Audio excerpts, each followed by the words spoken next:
Changement climatique, un climat de plus en plus tropical, s'inquiètent des agriculteurs du Tarn. Face au changement climatique, les agriculteurs doivent faire évoluer leurs pratiques afin de s'adapter et de continuer à produire tout en réduisant leur impact sur l'environnement. Temps de lecture, 2 minutes. Un arroseur irrigue un champ au Bug, Dordogne, le 25 juillet 2015. Aurélien Accard, France Info.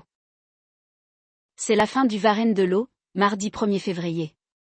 Cette consultation, lancée il y a 9 mois par les ministères de la Transition écologique et de l'Agriculture, a pour but de trouver des solutions afin de faire coexister rentabilité économique des exploitations agricoles et préservation de l'environnement, notamment de l'eau.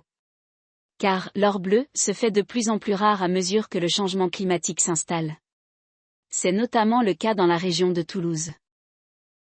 Ainsi, l'Agence de l'eau du bassin Adour-Garonne prévoit d'ici 2050 un déficit en eau de plus d'1 milliard de mètres cubes, soit la moitié des consommations annuelles pour le moment, à cause du changement climatique. On a 120 000 km de rivières mais avec des débits relativement faibles. Le volume d'eau qui passe dans la Garonne chaque année est 7 fois moins important que dans le Rhône, détaille Guillaume Choisy, son directeur général. Trouver des plantes moins gourmandes en eau.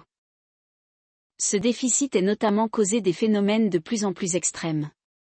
Comme l'ensemble du Sud, on est plus exposé aujourd'hui au changement climatique, avec des périodes de fortes précipitations en hiver et de fortes restrictions d'eau sur les périodes d'été, qui sont de plus en plus longues, explique ainsi Guillaume Choisy. Les agriculteurs sont les principaux concernés par ces phénomènes. On se tourne vers un climat de plus en plus tropical. C'est compliqué, confirme Philippe Maffre, installé dans le Tarn, au sud d'Albi. Cet agriculteur a déjà subi plusieurs années des restrictions en eau pour son exploitation.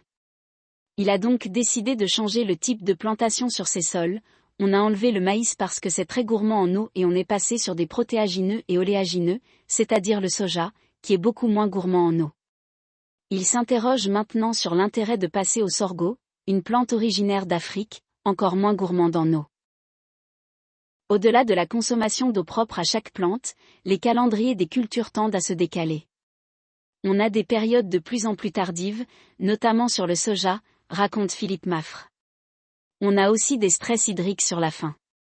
Il faut donc arroser jusqu'à mi-septembre. En 2019, cet arrosage avait d'ailleurs, selon lui, duré jusqu'à fin septembre.